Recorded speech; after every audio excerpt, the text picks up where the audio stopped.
hanggang sa Ginoo sa iyo. Pareho din sa usa ka story, recommend. Sa usa ka story nga itong reklamador kayo pagkatao pa. Tanan na lang, dili gyud niya makita ang mga maayong butang. Dili siya mutuan ng God is good all the time kay niya pa. Ita naman sa akong kinabuhi.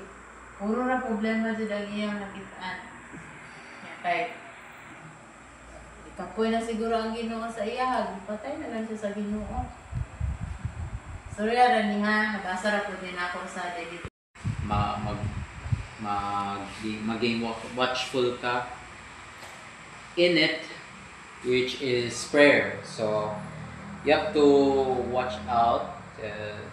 You have to take heed or take a careful look sa imong prayer that with thanksgiving